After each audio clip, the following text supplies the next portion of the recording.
From her home in Tucson, Arizona. New in this episode, there's a new interview with the sheriff where he shares some new information. First of all, he says that he's no longer communicating with the Guthrie family directly, which I found to be interesting. Also, why he still has hope in the DNA evidence and what, for him, would make this a cold case, which is the first time I've ever heard him really talk about the possibility of a cold case. I'm going to get into all of it in this episode of Brianentininvestigates. Investigates. All right, hey guys, so I want to go through some of these new things that Sheriff Nano's I mean, there's some new developments here, and that's the thing I found is, you know, when you can talk to him, if he'll answer his phone or whatever, sometimes he'll just start talking and he'll start saying things and you're like, oh wow, some of this stuff is new, which seems like is kind of what happened here with this People magazine interview. So I'm going to get to Morgan Wright, former investigator and law enforcement expert, in a minute to kind of go over what some of this means. But let me walk you through some of this. This stood out to me the most. According to People magazine and their discussion with the sheriff, he is no longer directly communicating with the Guthrie family and says those conversations are being handled by the FBI, which is interesting because remember initially it appeared that he was having communication with Savannah and with the Guthrie family, and he is technically in charge of the investigation still as the sheriff of Pima County. Remember, it was never handed over to the FBI. So the fact that he is acknowledging that he is no longer directly communicating with the Guthrie family and says those conversations are being handled by the FBI, you know, there's been a lot of curiosity.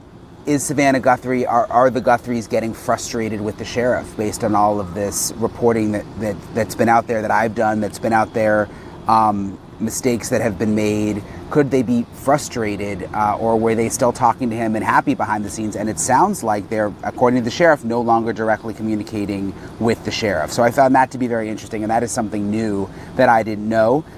He said, quote, and this is the sheriff, "The public is frustrated, even the Guthrie family." So they're also acknowledging that the Guthrie family is frustrated, which how can you blame them? I mean, I think that even though they haven't said that outright, how could they not be frustrated? I mean, it's now been more than 3 months and they still have no resolution. They have no idea where Nancy is. And at the same time, there's sort of this controversy that continues to develop around the sheriff throughout this whole thing. So there he's acknowledging the public is frustrated, even the Guthrie family is frustrated. Every passing second must feel like 100 days because they don't know. What matters is moving forward carefully so we don't make any mistakes or falsely accuse somebody or make a bad arrest. Interesting he said that, because remember when I was there were 2 times where they didn't specifically falsely accuse someone, but they detained people, the time in Rio Rico and then the time close to Nancy's house. So he's saying that they don't want to make mistakes like that again, I guess. But interesting that he's saying that even the Guthrie family is frustrated. That's new. In terms of DNA, this is new. This is what he said. "I know we have DNA that is unknown who the contributor or depositor is, but I think they're getting closer to finding out who that was," adding that he has confidence in our labs. So the fact that he said they are getting closer to finding out who that was, that's optimistic, that's promising. I mean, I hope that's true behind the scenes. We know that they had the hair strand, that they were looking at the rootless hair, and that they were attempting to do genetic genealogy, investigative genetic genealogy, when they look at bigger family trees and try to narrow it down. So that's promising that he said that he thinks they're getting closer to finding out who that was. He says when the labs tell us, hey, there's nothing else we can do, well, then maybe we've got a problem, we've got a cold case. But right now, the labs aren't telling us that. Interesting to hear him actually say cold case, that then he believes they'd have a cold case. Gosh, I hope it doesn't get to that point. But that just goes back to everything that I've been reporting from my sources close to the investigation, who have said that, you know, they're waiting on this DNA, but there's really not a lot that they're going on right now. They don't have a suspect. They don't have any solid leads. And he's kind of acknowledging that right now. They're waiting on the DNA. And if that doesn't work out, then maybe we've got a problem. We've got to go cold case, he said. So sort of good news in a way that they are still waiting on the DNA, folks, and that they haven't ruled anything out and the labs aren't telling them that they've got a problem, but also kind of not the best news if you think about it from the perspective of what if they aren't able to get anything off that hair, or if they have other samples that we don't know about, does that mean that they then have a cold case based on what the sheriff said? Digital evidence, he says this includes thousands and thousands of videos digitally camera footage, he says. At the center of the investigation, an enormous catalog of surveillance footage from intersections, neighborhoods, businesses, home security systems. He said, this is a quote, "There's thousands and thousands of video out there from intersections and ring cameras that we have to catalog. Maybe it's all the white trucks are over there, all the red sedans are over here. You've got to have it so when you do find a suspect, hey, the suspect is John Doe, we got him, now we'll go say, well, what else do we know about John Doe?" So that's not entirely new. We knew that they were looking through all the traffic cameras, and apparently they're cataloging all the vehicles. So even though they don't know who the suspect is or what vehicle the suspect was driving or suspects, it sounds like he's saying once they figure that out, hopefully when they figure that out, they'll be able to quickly go back and identify some of these cars on these traffic cams around the time that Nancy went missing. He also talked about false arrests. Nobody wants to, this is a quote, "Nobody wants to make a false statement. Nobody wants to falsely accuse someone. At some point in time, someday, we may have somebody in a courtroom that deserves his or her right to a fair and impartial trial. The way you get that is through a fair and impartial investigation. My team, I've said all along, they're going to solve this. I fully 100% believe that." Again, I just think back to Rio Rico and the other bust near Nancy's house when, remember that federal search warrants had people in custody and that didn't pan out. So it sounds like they don't want that to happen again. And by the way, we still have never seen that federal search warrant, which I'm still waiting to get my hands on to figure out why they were able to do that. What sort of evidence did they have to connect Nancy Guthrie to those folks? Because apparently none of it panned out, Seems like that had nothing to do with the investigation. This is interesting. He also talked about FBI tension, which has been something I've talked a lot about on my podcast and on News Nation. Remember, from the beginning, I've been reporting that there was tension between the Pima County Sheriff's Office and the FBI, and then you had Kash Patel, the FBI director, coming out and saying that they were kept out of the investigation for the first 4 days, that the sheriff wanted to send the DNA to his private lab in Florida that they use and not to Quantico, which, by the way, if you go back to my episode from yesterday,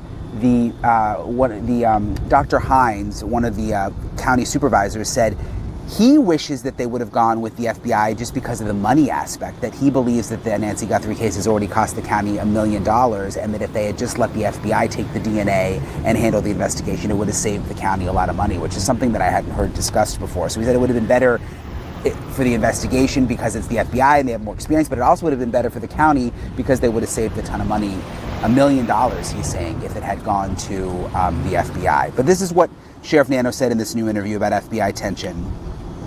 He says he denied the claim of tension between the FBI and his agency. He says coordination between his officers and the FBI began soon after learning of Nancy's disappearance. He said Director Patel has his right to his opinions, adding that he believes some remarks were factually inaccurate. He says the FBI was with us day one. We've always had a working relationship. He also disputed claims that investigators mishandled the scene or delayed search efforts in the critical early hours of the Guthrie investigation. Again, this is according to his interview with People magazine. The plan was started immediately, he said, referring to the plane was started immediately.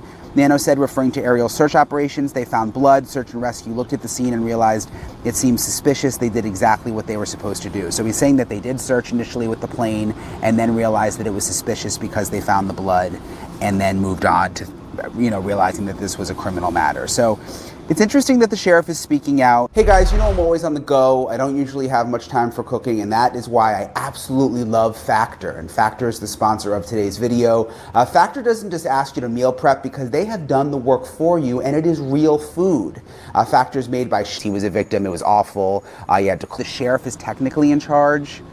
It seems like the FBI has more control than people realize, and something that makes me believe that too is this new information that the sheriff isn't even talking to the Guthries, that it's the FBI talking to the Guthries, which, if the sheriff was really in charge of the whole thing and had all this, special information, you'd think that the Guthries would be wanting to talk to the sheriff. But no, according to him, they're now only talking to the FBI. So I want to bring in Morgan right now.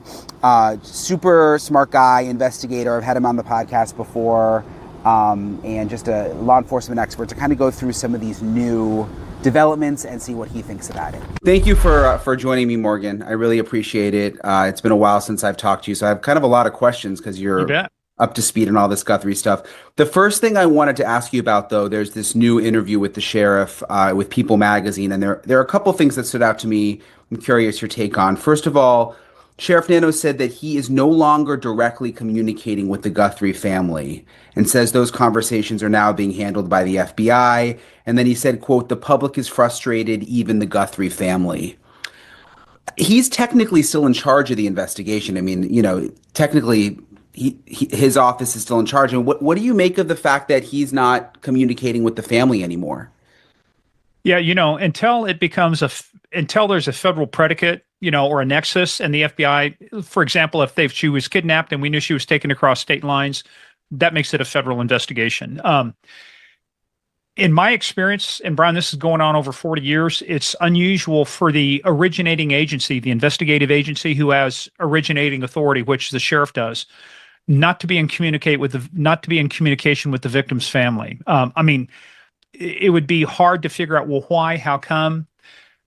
The record, there's enough out there on the record, as they say, there's enough in the interviews. You can see stuff to where it's kind of like, this may be in an advanced stage. Maybe there's something going on we don't know about, which clearly falls within the FBI's swim lane. This is what we do. We do this really well. I have no idea what it is, but let's say it's an advanced hostage negotiation or an advanced negotiation. That's clearly something. But to not have any contact is something that I think that's a question that ought to be answered. The question is, you say you don't have contact. The question is why? Right. Yeah. I've wondered, and I obviously tried with my coverage, try to be really respectful to the family and think about what Yep. they're going through. But I have wondered sort of behind the scenes, like, with all this reporting about the sheriff and mistakes made and all the drama with him and the board of supervisors. I mean, they must know about it. And it's just sort of a distraction from, Nancy being missing. Yeah, the cases I worked, you always wanted to make sure that you had contact with the family. When I was a detective working, I remember a homicide case. Guy was run over 8 times with his own car, drug deal gone bad. Yeah, shouldn't have been out there, but we advised him. Here's what happened. We just served a search warrant. We made some arrests. You always want to be the person that breaks the news to them. You never want them finding out about it from another source. And look, reporters got to do their job. But it's like you and I've talked about, and I've told other people, look, when you don't feed the beast, and the beast is media, they will go out and find things to report on because it's a newsworthy story. So I think that's just one of the first rules of investigations and working with the family is that maintain constant contact, always keep open lines of communication, because guess what? At some point, you're going to need their help. Let's say that a case is made. You're going to need their help in building the case, testifying potentially, providing evidence. So you always want to make sure you're on good terms with them. The DNA I've reported, there's a strand of hair that was found that's rootless, that's now been sent to Quantico that they're trying to get DNA off of. In this new interview, he said, "I know we have DNA that is unknown who the contributor or depositor is, but I think they're getting closer to finding out who that was. I have confidence in our labs. When the labs tell us, hey, there's nothing else we can do, well, then maybe we've got a problem, we've got a cold case. But right now, the labs aren't telling us that." Are you confident that they're going to get somewhere with this DNA testing? What does your gut say there? Well, there's kind of a contradiction. On the one hand, he says 100% we're going to solve this. On the other hand, says, hey, we may not get anything from the lab and it'll be a cold case. So, it's got to be one or the other. Here's the issue, though, Brian. It goes back to you and I have talked about this. I've talked about it, many times. It's like it goes back to the crime scene. DNA does not come with a date and time stamp on it. You don't know when that hair was deposited or by who. We don't know by who, obviously. The fact that the crime scene was uncontrolled for a certain period of time, could that have been introduced? There's a thing too called Locard's evidence transfer theory, which basically says anytime you come into contact with something, you leave something and you take something. That's how touch DNA works. If you and I shook hands, I get some of your epithelial cells, skin cells. I go open a door somewhere, your DNA now is on that door, but you have to put it in context. So with this hair, when he says, hey, we're getting closer, the analysis is already done. That kind of leads to me is that they are going down the path of familial DNA or investigative genetic genealogy, that there's something being done, because that's the thing that takes time. It could be anywhere. We saw in the Kohlberger case, it took a few months. Golden State Killer case took a few months. In the case of, a lot of people don't know this case, but April Tinsley, a young girl kidnapped back in Indiana, I think it was in the late 80s, killed. The killer taunted them with message. Well, they finally got some DNA. The technology caught up. They were only one step away. The DNA led them to the brother. The brother led them to the actual killer. So sometimes you get lucky, and it's kind of like you're one step away. On this, though, I think there's, again, it's the originating agency, the agency of record, which is the sheriff's office, gets to make the decisions because it's their case. But in my experience and the cases I work, man, anytime I could take advantage of somebody else's technology, especially when it's going to be a big case, and they've got the expertise, I always wanted to do. I mean, I worked with everybody from our own state labs when I was in Kansas, KBI, to the FBI lab, to Quantico, to ATF on firemark examinations, ATF on bomb and arson investigations. So you always try to find who's got that expertise, and then let's use that expertise. Are you surprised that it doesn't seem there's more items with DNA? And what does that mean? I mean, and there could be more that we just don't know about, but from my understanding, it seems like this hair is really the focus. Yeah. So when I go back and you've looked at the videos I have, millions of people have looked at the videos, right? You look at the tradecraft that was done, a full face covering, ski mask. You've got a jacket covering everything, gloves, look like double gloves, right? If there was a hair there, it would have to have been on the outside of, you think it would most likely would have come from, and a logical place to come from is from the outside of that, like the ski mask or something else. Then you have a real problem because that could have been picked up anywhere and deposited. So now you have a red herring. So we don't know what we know till we know what we don't know. It sounds corny, but it's the actual truth. We're dealing with uncertainty here. Now, uncertainty is okay, but it's got to be framed in the proper way, is that a lot of people are saying this is the silver bullet. This will lead us to the killer. We heard that about the gloves. I think it was the New York Post. Oh, we found gloves. Yeah. We're watching it. And guess what? It was a nothing burger. It turned out to, as I said, and actually I was on with Elizabeth Vargas. I said, hey, look, those gloves mean absolutely nothing until they're tied to the crime scene, and they never were, so they mean nothing. And so, yeah, this is the DNA. It used to be, Brian, back, I hate to say back in my day, but my testimony was enough. I mean, the fact that I testified, that was evidence. Then people started watching TV, and then the perception changed. Well, you can't clear a case unless it has DNA. You actually can. It takes some work. DNA sometimes, touch DNA can absolutely be misleading. Your DNA on a doorknob that you in a building you've never been in means absolutely nothing now because you were never there. So we have to put everything in context. It will be interesting to see where the if that's and I'm pretty sure that's what they're doing. The investigative genetic genealogy, where they're at with that. I mean, it's at least that's a 60 to 90 day process just to get a good feel for what's the landscape, who's out there, who's who in the zoo, who's connected to who. It's been a while since I've talked to you about this case. I think it's been more than a month. Where is your mind at overall? I mean, we talked last time about the possibility of, is the ransom real? Was it a burglary gone wrong? As more time has gone on, and I'm asking you to kind of speculate here because there's a lot we just don't know based on the evidence. But like, where's your mind at on all of this? Well, funny you should mention that. I'm not trying to. It's not done yet, but Brian, I've taken a lot of the stuff that I've done, but it's going into a whole thing called Crime Reconstructed, a first principle method for criminal investigations. The thing I lead off with is the Guthrie case, and we talk about that. What are the things that are known? What are the what is known and what is knowable? But in the case of this, I go back to, it was either a burglary gone wrong or it was never a burglary, right? For a burglary to gone wrong, different skill set, different mindset. You're in there with a different mission. A burglary is about theft and removal. Kidnapping is about control. So the longer this goes on, the fact that you got a $1.2 million reward that has not moved the needle whatsoever. You look at the blood that comes out and stops at the curb. And actually I put a little piece of analysis out, probably mid-March or something. But what I wanted to address is the question of why was the guy messing with the camera? He was not concerned about being found. In fact, we have the other photo. We were trying to figure out that. I know the sheriff said one thing, FBI said another. Was it a reconnaissance video? The guy just standing there, dressed similarly, but differently, a little bit different attire.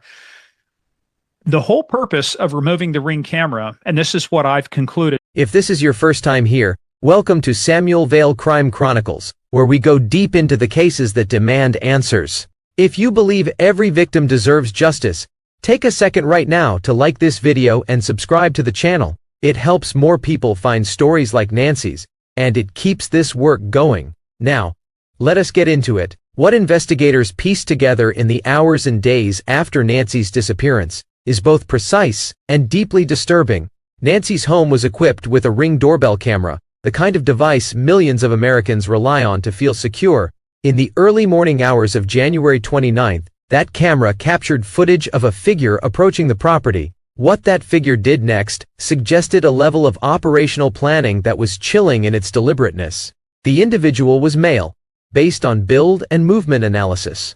He was wearing a full-face ski mask that covered all identifying features. He wore a jacket that covered his entire upper body. He wore gloves, and investigators noted those gloves appeared to be double-layered, one pair over another, a detail consistent with someone trying to prevent any trace of their own DNA or fingerprints from being left behind. He carried a backpack and had what appeared to be a firearm on his person, carried in a manner that forensic investigators later described using the term associated with a specific style common in the border region of the American Southwest. He used a small flashlight held between his teeth, freeing both hands to work. He placed vegetation in front of the doorbell camera, deliberately obscuring its field of view. And then he did something that investigative analysts would later argue was the most revealing thing captured in the entire footage. He removed the Ring camera from its mount entirely. He did not smash it. He did not spray paint the lens. He physically removed it, carefully, deliberately, before Nancy Guthrie was brought out of the house. That sequence matters enormously. According to law enforcement analysts who examined the footage, the most logical explanation for removing the camera at that specific moment was not to prevent himself from being captured on video, because his face was already fully covered. The reason was the vehicle. Whatever vehicle was waiting at the curb to receive Nancy, he did not want it on camera. Because a vehicle, unlike a masked face, can be traced. A license plate, a distinctive paint color, a broken taillight, a specific make and model. Any of those details can lead investigators directly to a person in a way that a ski mask never can. He stood outside that house, in front of that camera, for long enough that had the footage been streaming to the cloud, he would have been captured in full. He was not worried about being seen. He was worried about the vehicle being identified. And that realization speaks to a level of criminal sophistication that is not improvised. This was not someone who knocked on the wrong door or panicked in the middle of a robbery. This was someone who had thought about what he was doing before he did it. Inside the home, evidence of a violent confrontation was found. Blood. Investigators documented blood at the scene and traced it in a trail from inside the house toward the exterior of the property. The trail did not continue indefinitely. It stopped at the curb, the precise location where a vehicle would have been positioned to receive someone being loaded into it. Analysis of the blood pattern, including the height at which it appeared on surfaces and the trajectory of the trail, suggested to experts that Nancy may not have been walking under her own power. The physical evidence was consistent with her being carried, at 82 years old, with an underlying cardiac condition, being subdued and carried from her own home in the middle of the night by someone wearing double gloves and a ski mask was not a scenario she was equipped to survive easily under any circumstances. The pacemaker data confirmed what investigators feared. The last recorded communication from Nancy's pacemaker to its monitoring device occurred at approximately 2:28 in the morning. Before that final ping, the device had been transmitting normally. After 2:28, silence, that narrow window, somewhere between 2:12 and 2:28 in the morning, became the forensic anchor point for the entire investigation. Whatever happened to Nancy Guthrie, it happened in those 16 minutes or around them, in the dark, while Casas Adobes slept. The first response treated the situation as a missing person case and a potential search and rescue operation. An aerial search was initiated. The sheriff's office later confirmed the plane was deployed immediately, but when the responding officers saw the blood, the nature of the call changed. Search and rescue personnel recognized that the scene was suspicious, and the investigation transitioned from a missing person inquiry to a criminal matter. That transition brought with it a cascade of decisions, some of which would later become deeply controversial. One of the first and most consequential was where to send the DNA evidence. Among the physical evidence collected at the scene was a strand of hair. It was a rootless hair, meaning the strand had separated from the body without bringing the root follicle with it. That distinction is not a small technical footnote. It is enormously significant from a forensic standpoint. Hair with an intact root contains nuclear DNA, the full genetic blueprint of an individual that can produce a definitive identification. Rootless hair contains only mitochondrial DNA, a different and far less individually specific type of genetic material. Mitochondrial DNA is inherited maternally, meaning it is shared by all individuals in a maternal line. It narrows a field, but does not, on its own, conclusively identify a single person. The question of what to do with this hair, and more specifically, which laboratory should analyze it, became the center of a very public dispute between the two agencies that would come to define much of the coverage of this case. According to public statements made by FBI Director Kash Patel, the FBI was kept out of the Guthrie investigation for the first 4 days. Director Patel also stated that the sheriff's office initially wanted to send the DNA evidence to a private laboratory in Florida that the department had used before, rather than to the FBI's forensic laboratory at Quantico, Virginia, which is widely regarded as the premier forensic analysis facility available to law enforcement in the United States. Sheriff Chris Nanos disputed this account publicly and directly. In interviews, he stated that FBI coordination began soon after Nancy's disappearance was reported, and that his office and the FBI had always maintained a working relationship. He characterized some of Director Patel's remarks as factually inaccurate and said the FBI was with his team from day one. Both of those statements cannot simultaneously be true in their entirety. What is documented is that there was a public dispute between the head of the FBI and the elected sheriff of Pima County about the handling of a missing 82-year-old woman's investigation. What is also documented is that a Pima County supervisor named Dr. Hines stated publicly that the case had already cost the county approximately $1 million, and that he believed the investigation would have been both more effective and significantly less expensive for taxpayers if the FBI had been given full authority and access to the evidence from the very beginning. The hair strand was eventually sent to Quantico, but the delay and the public nature of the dispute had already done damage, not just to public confidence in the investigation, but potentially to the investigation itself. Time is always the enemy in a criminal case. Evidence degrades, memories fade. Perpetrators move, adapt, and disappear further into the landscape. In the weeks that followed Nancy's disappearance, investigators pursued multiple leads. 2 of those pursuits became matters of public record in ways that raised serious questions. In Rio Rico, a community located south of Tucson near the Mexican border, law enforcement conducted an operation related to the Guthrie investigation. Individuals were detained, federal search warrants were executed, people were taken into custody and questioned. According to reporting on the case, none of it produced actionable evidence connecting any of the individuals to Nancy's disappearance. The operation did not result in charges. The leads went nowhere. A second operation occurred in the vicinity of Nancy's own neighborhood. Again, federal search warrants were obtained and executed. Again, individuals were detained. Again, no charges were filed in connection with the case. Whatever evidence had been presented to justify those warrants, whatever thread investigators had been following, it led to dead ends. Media reports during this period highlighted the discovery of a pair of gloves as a potentially significant piece of evidence. The suggestion in early coverage was that these might be the gloves worn by the intruder. Forensic analysis determined they were never tied to the crime scene. They had no evidentiary value to the investigation. Sheriff Nanos acknowledged these setbacks obliquely in later interviews, saying that his team did not want to make a bad arrest, that nobody wanted to falsely accuse anyone, and that the way to get a fair outcome was through a fair and impartial investigation conducted carefully, even if that meant it took more time. There is also a second image that has been discussed in the context of this investigation. A photograph or video showing a figure standing near Nancy's property, dressed in similar attire to the figure in the doorbell footage, but with slightly different clothing details.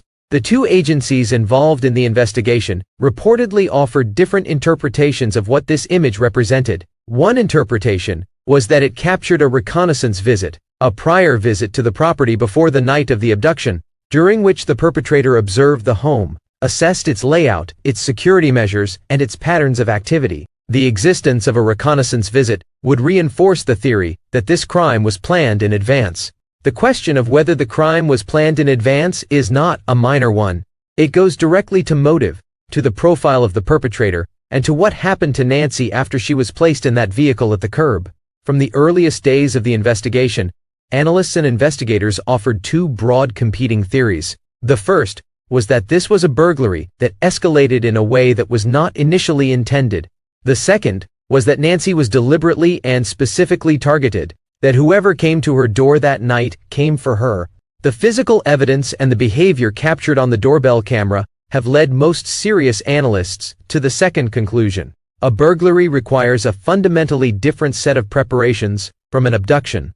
A burglar's goal is to enter, take items of value, and leave as quickly and invisibly as possible. An abduction requires planning for control, for transportation, for what happens after the victim is secured and removed. Those are not skills that spontaneously develop in the middle of a burglary. The double gloves, the ski mask, the deliberate camera removal, the waiting vehicle at the curb, those details collectively describe a mission that was defined before it began. The intruder did not arrive at Nancy Guthries' door and improvise. He arrived knowing exactly what he intended to do. What remains genuinely unknown, and what may never be definitively answered without a confession, is whether the perpetrator knew who Nancy Guthrie was, whether he knew she was the mother of one of the most prominent women in American television, whether the motive was connected to that relationship, or whether Nancy was targeted for other reasons, including simply being an elderly woman living alone in an affluent neighborhood. Both possibilities have been considered,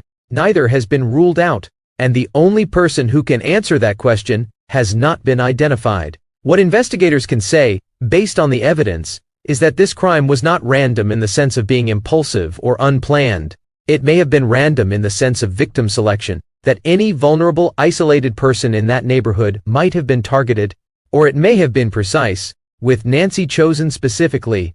The evidence does not yet answer that question definitively. The $1.2 million reward that was assembled and publicly announced in the aftermath of Nancy's disappearance has not produced a resolution. That reward represents an extraordinary amount of money. In virtually every investigated criminal case, large financial rewards eventually cause information to surface. Someone talks to someone. Someone wants the money more than they want to protect a secret. The fact that more than 100 days passed after Nancy's disappearance without the reward producing a breakthrough has led some analysts to conclude that the perpetrator likely acted alone. The logic is straightforward and documented across decades of criminal investigation work. Two people cannot keep a secret indefinitely. The reward creates pressure that cracks co-conspiracies. A single person, operating alone, faces no such pressure from within. There is no accomplice to turn, no partner to get drunk and say the wrong thing to the wrong person. The digital evidence effort has been enormous in scale. Investigators described collecting thousands of videos from traffic cameras at intersections, Ring doorbell systems from surrounding homes, business security cameras, and residential surveillance systems spread across the Casas Adobes area and beyond. The volume of footage is, by any reasonable measure, staggering. The approach described publicly involved cataloging vehicles captured in that footage by type and color, creating organized files that could be quickly cross-referenced once a suspect or suspect vehicle was identified. The intention is that when an identification is made, investigators can immediately pull all footage of that vehicle type from the relevant timeframe and build an evidentiary picture of that vehicle's movements. The limitation of that approach is that it is reactive rather than proactive. It waits for an identification to drive the search backward through the data, rather than using the data itself to generate the identification. Given that the window of the crime is established with unusual precision, somewhere in those 16 minutes around 2:12 to 2:28 in the morning, combined with a reasonable estimate of how long a vehicle would need to travel a certain distance from Nancy's home, the universe of vehicles that could realistically be connected to the crime is theoretically a much smaller subset of the total footage than the full catalog represents. The doorbell footage itself has been analyzed by investigators and forensic image experts. Despite the extensive coverage of the face, certain physical details remain visible. The shape of the eyebrows, the area around the mouth, the approximate height, which investigators were able to estimate more precisely after measuring the dimensions of the front entrance of the property, using the architectural features as reference points, the gait, the specific way the individual moves across the ground, These details collectively create a partial physical profile, but they have not yet been enough to produce a public identification. The face covering makes traditional facial recognition technology largely ineffective. The infrared lighting conditions of the doorbell camera and the extensive coverage around the face limit what analysis can extract. What analysis can potentially determine is the approximate distance between the eyes, the general bone structure of the visible facial regions, and a height estimate that falls within a relatively specific range. Those details can be used to search databases of known offenders, intelligence files, and field interview records. But that process only yields results if the perpetrator has had prior contact with law enforcement in a way that created a record.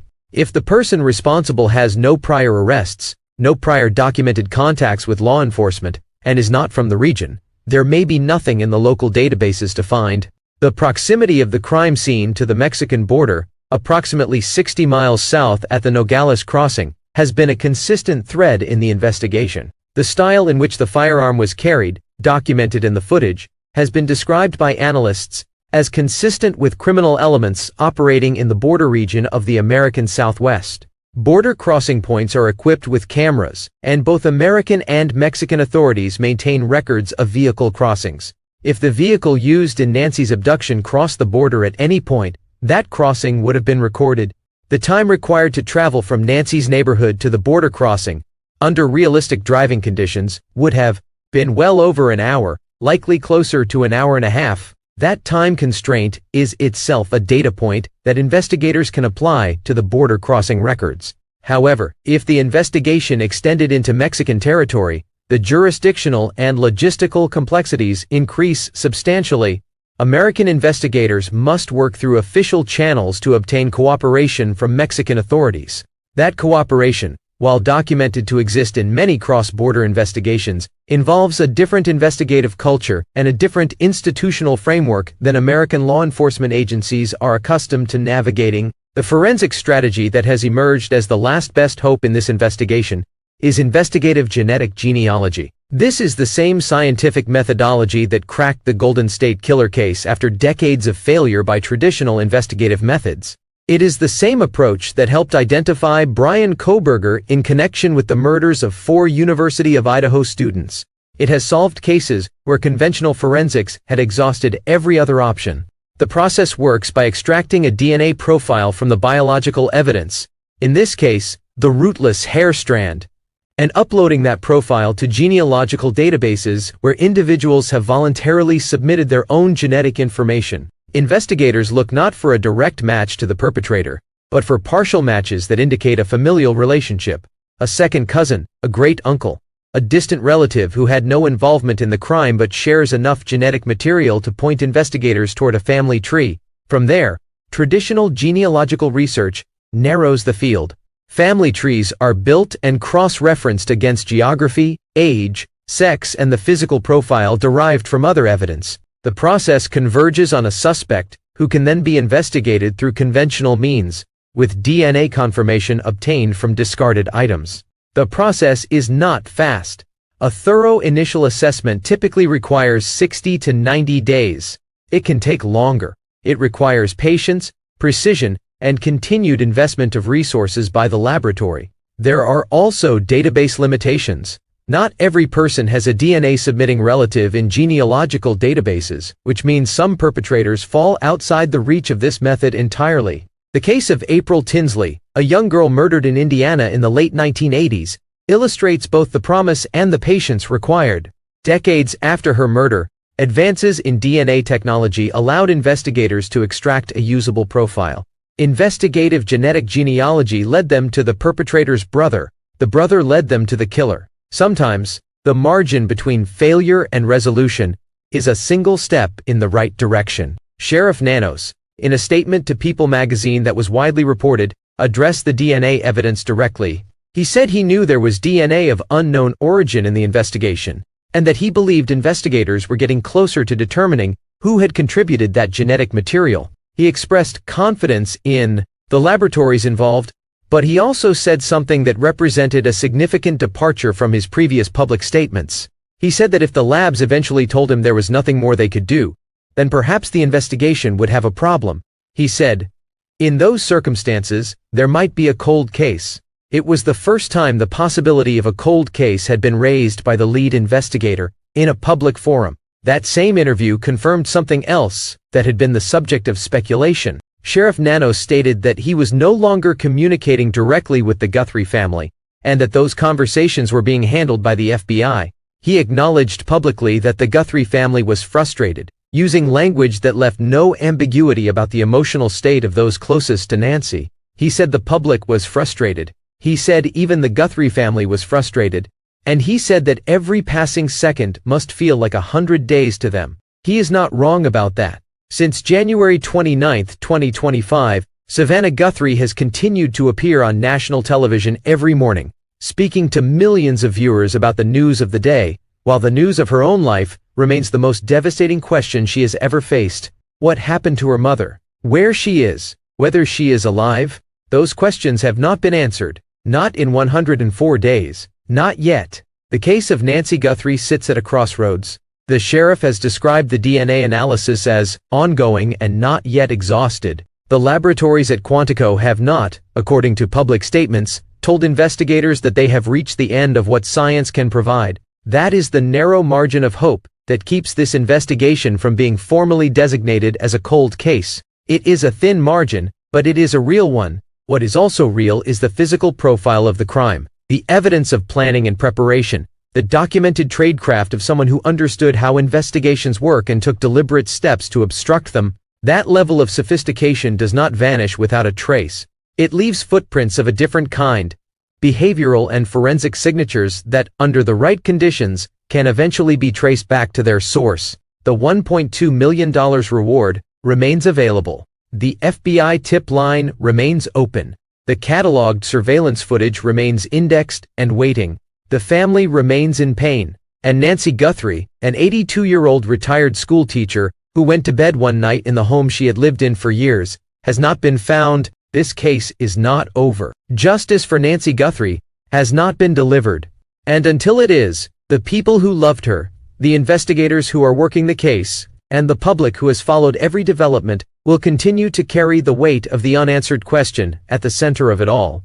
If you have any information about the disappearance of Nancy Guthrie, please contact the FBI through their national tip line. A significant reward remains available for information that leads to a resolution. No detail is too small. No observation is irrelevant. Someone knows something. And the right piece of information shared with investigators could be the step that changes everything. Thank you for watching Samuel Vale Crime Chronicles. If this story moved you, if you believe Nancy Guthrie deserves answers, please take a moment to like this video and subscribe to the channel. Every subscription helps this story reach more people, and more eyes on a case like this one could make a difference. We will continue to follow every development in Nancy's case and bring you the truth as it emerges. Stay with us. End of script.